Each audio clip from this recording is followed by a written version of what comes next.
주님의 시간에 주님의 시간에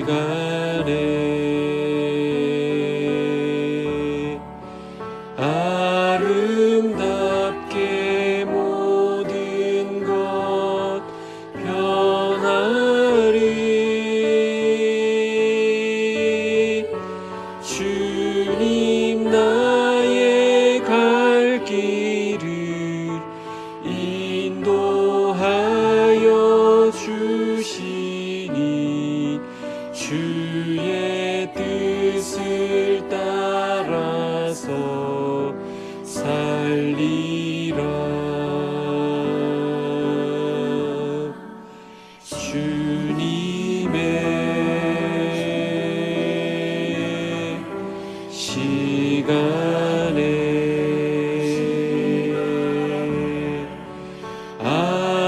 아름답게 모든 것 변하리.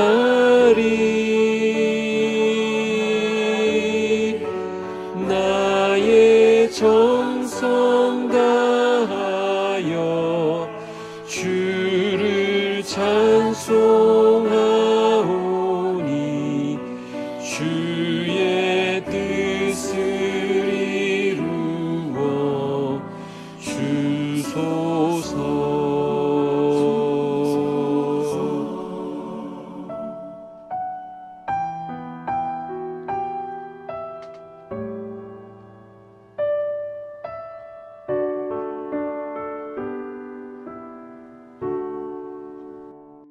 오늘 우리에게 주시는 말씀은 에베소서 4장 1절에서 6절까지입니다. 그러므로 주 안에서 갇힌 내가 너희를 권하노니 너희가 부르심을 받은 일에 합당하게 행하여 모든 겸손과 온유로 하고 오래 참음으로 사랑 가운데서 서로 용납하고 평안에 매는 줄로 성령이 하나 되게 하신 것을 힘써 지키라. 몸이 하나요 성령도 한 분이시니 이와 같이 너희가 부르심의 한 소망 안에서 부르심을 받았느니라. 주도 한 분이시요 믿음도 하나요 세례도 하나요 하나님도 한 분이시니 곧 만유의 아버지시라. 만유 위에 계시고 만유를 통일하시고 만유 가운데 계시도다. 아멘. 우리는 에베소서 1장에서 3장까지 하나님이 우리에게 베풀어 주신 은혜들을 살펴보았습니다. 원래 우리는 그리스도 밖에 있었고 세상에서 소망도 없고 하나님도 없던 자들이었는데 하나님의 은혜로 말미암아 하나님 나라의 시민이 되었고 하나님의 가족의 한 일원이 되었고 또 하나님 성전의 지체가 되었음을 알게 되었습니다. 그런데 하나님은 우리가 단지 그렇게 된 것만으로 머물기를 원치 않으시고 계속 자라갈 것을 원하신다라는 사실입니다. 1절에 보시면 그러므로 주 안에서 갇힌 내가 너희를 권하노니 너희가 부르심을 받은 일에 합당하게 행하여 그랬습니다. 여기 부르심에 합당하게 행하라 라는 말은 이미 1장에서 바울이 에베소 성도들을 향해서 했던 기도 내용이었습니다. 너희의 마음 눈을 밝히사 그의 부르심의 소망이 무엇이며 그랬었죠. 에베소 성도들에게 그의 부르심의 소망이 무엇인지 알게 해달라고 했던 그 바울은 이제 너희가 그렇게 살아야 한다라고 권면하고 있는 것입니다. 그렇습니다. 우리는 늘 부르심을 받은 의식을 가지고 살아야 합니다. 내가 부름을 받았다는 소명을 가지고 있어야 거기에 맞춰 살아가게 됩니다. 그리고 나 자신을 돌아봐야 합니다. 내가 지금 그렇게 부르심에 맞게 살고 있는지, 내가 지금 부르심에 합당하게 살고 있는지 우리의 행위를 살펴보아야 한다는 것입니다. 그냥 세파에 휩쓸려 가고 있거나 빛의 자녀이면서도 빛을 상실한 채 어둠에 속해서 살아가고 있지는 않은지 점검해 볼 필요가 있습니다. 그렇다고 한다면 먼저 그 부르심에 합당한 삶이 무엇인지 살펴보아야 하겠습니다. 3절입니다. 평안에 매는 줄로 성령이 하나 되게 하신 것을 힘써 지키라. 자, 여기 잘 보십시오. 하나가 되라 라는 것이 아니라 이미 하나가 되었으니 그것을 힘써 지키라는 것입니다. 이제는 우리 모두가 한 성전이 되었기 때문에 그렇게 세워져 나가야 한다는 것입니다. 왜 우리가 하나가 되어야 합니까? 4절부터 6절에 의하면 몸도 하나이고 성령도 주도 믿음도 세례도 하나님도 하나이시기 때문입니다. 그렇기 때문에 이 교회 안에서 나누어지는 것은 없어져야 합니다. 우리가 교회 구성원을 말할 때 인싸, 아싸, 즉 인사이더, 아웃사이더 이 사람들이 있다고 쉽게 말하는데 이것은 잘못된 시각입니다. 우리가 예수를 구주로 영접한 순간 우리는 모두 한 성령 안에서 하나가 되는 것입니다. 오직 한 몸으로 우리는 존재합니다. 우리는 그리스도를 머리로 하여 한 몸을 이루고 있기 때문입니다. 그렇다면 우리 공동체가 한 몸인데 또 이미 우리가 한 몸이 되었는데 이것을 힘써 지키려면 어떻게 해야 하겠습니까?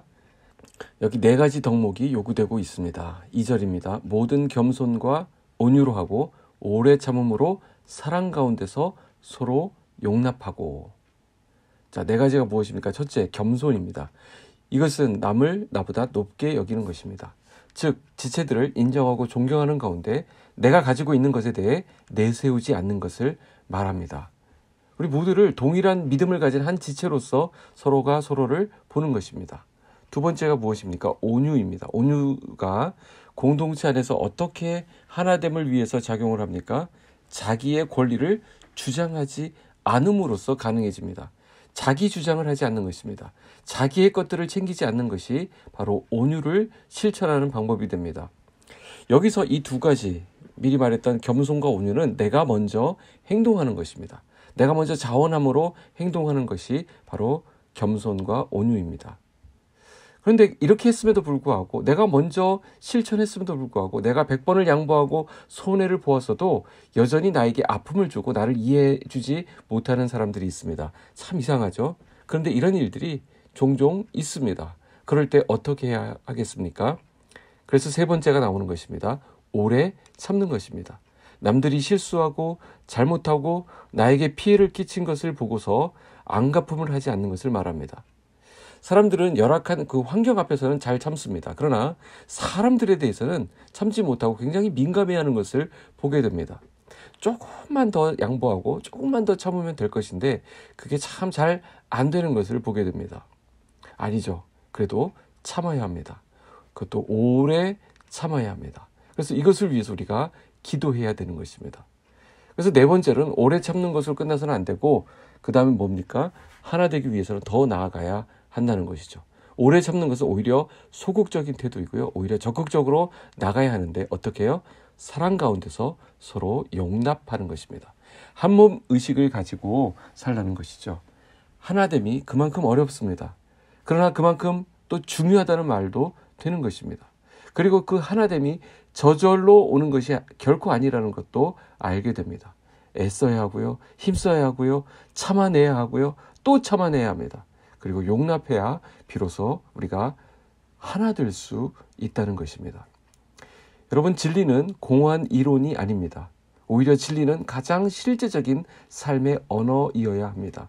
그렇기 때문에 손과 발로 표현하는 생활의 언어로 이것이 진리가 나타나야 합니다.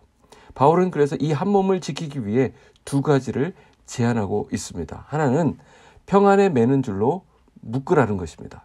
이때의 평안은 평화와 동의어입니다. 너무나도 다른 환경에서 살아온 수많은 사람들이 한 공동체에서 한 몸을 이루며 살아가기 위해 가장 필요한 것이 바로 평화의 띠로 서로를 묶어두는 것입니다. 즉 싸우지 않는 것을 말합니다. 다투지 않는 것입니다. 2번째로는 바울은 이것을 힘써 지켜야 한다라고 권하고 있습니다. 힘써, 다시 말해서 있는 힘을 다해서 라는 의미를 사도 바울이 그렇게 사용했다는 것을 보면 이게 참 어렵다는 것을 알게 되죠. 왜 그렇습니까? 육신은 다른 사람을 위해서 나를 내려놓고 포기함으로써 얻어지는 그 하나됨에 대해서 자꾸 저항하게 만듭니다. 이게 잘 되지 않습니다. 그러므로 이 하나됨을 지키기 위해서는 노력이 필요한 것입니다. 본성의 저항에 반대하는 또 다른 저항인 이 힘써가 있을 때 비로소 하나됨에 이르게 됩니다. 이 거룩한 하나됨이 오늘도 강권하시는 성령님 안에서 아름답게 구현될 수 있도록 힘써 지켜나가는, 그냥 지키는 것이 아니라 힘써 지켜나가는 오늘 하루가 되시기를 주님의 이름으로 부탁드립니다. 기도하겠습니다. 하나님 아버지 감사합니다. 우리를 하나 되도록 예수 그리스도 안에 용납해 주시니 감사합니다. 주님은 우리에게 부르심의 사명, 하나됨의 사명을 주셨습니다. 이것을 공허한 이론으로 남겨두지 않도록 우리를 깨우쳐 주시옵소서.